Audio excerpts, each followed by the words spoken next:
ผู้ตายยกนี่ถือว่ามีเกียรติศักดิ์ศรีความเป็นคนสูงทรงก่อนตายได้บุญกุศลอันมหาศาล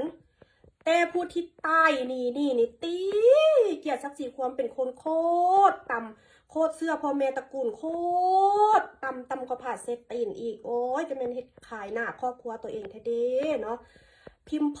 รอยู่แคนซัสลาวอเมริกาจากบ้านพันนาไปบ้านดอนนกขุมมาอยู่อเมริการัฐแคนซัส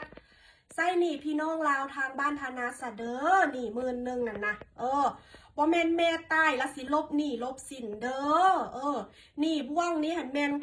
เงินที่พวกเจ้าเอาสิ้นเอาอย่างไปขายก่อน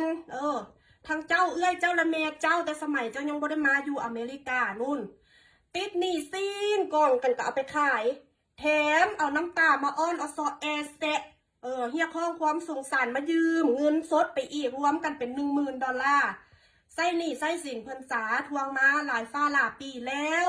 เพิ่นก็บ่อยากทวงอย่างจัดแจ้งย่านขาดพี่ขาดน้องย่านพวกเจ้าอับอายสิหาอยู่หากินไปข้างหน้าลำบากยากแค้นเด้อไส้หนี้เพิ่นสากินหรูอยู่แพงเฮ็ดคือผู้ดีเฮ็ดคือผู้หังผู้มีแต่หนี้สินบ่ไส้มักเอาบาปกรรมตัวเองเป็นโยนใส่คนอื่นไปเลาะหายืมเงินคนอื่นแล้วบ่ไส้โอ้ยมีเกียรติศักดิ์ศรีก่อนตายเด้อไส้หนี้ไส้สินเพิ่นสาเฮ็ดเป็นคนใจบุญใจทานเข้าวัดทำบุญพูนอยากซื้อโลงไปบริจาคคนทุกข์คนยากคน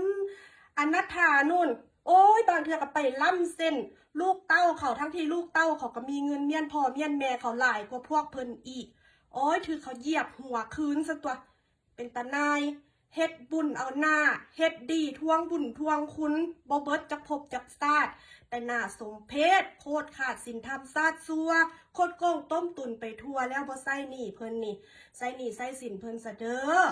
ผู้ตายยกหนี้ให้พวกเจ้าก็มีแล้วแม่ตุอาข่อยแล้วก็โทรมาเล่าเบิดแต่เฮ็ดจังไดก็บ่ได้คืนก็เลยได้ปล่อยวางเราเมื่อลาว2 เทื่อเฮ็ดบุญพวกเจ้าเขาขูดเลือดขูดเนื้อเราเอาเปรียบเราทุกทางแถมเรามาก็มามันอยากได้เงิน10,000เข้ากันคนละ10,000ไปซื้อรถวีโก้คันใหญ่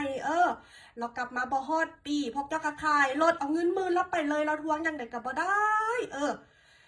เราป่วยแล้วตายแล้วก็จำเป็นยกหนี้ให้พวกเจ้าเลยถือว่าเป็นบุญกุศลอันยิ่งใหญ่เนาะ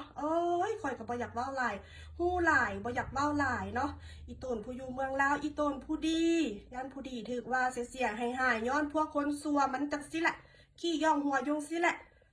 เฮ็ดโตคือผู้ดีแต่ว่าซาดซัวบ่ยอมใส่หนี้ใส่สินเว้าดีเข้าโตเว้าซัวใส่หมู่สารพัดพิษโอ้ยบาปกรรมมันมีแท้เด้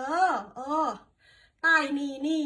โอ้ยเกียรติศักดิ์ศรีความเป็นคนนี่โคตรต่ำฟาวใส่หนี้ใส่สินซะเด้อคันว่าแม่ใกล้ตายย่านเกียรติศักดิ์ศรีความเป็นคนแม่มันต่ำหั่นน่ะฟาวใส่หนี้ซะเด้อพิมพรเอ้ย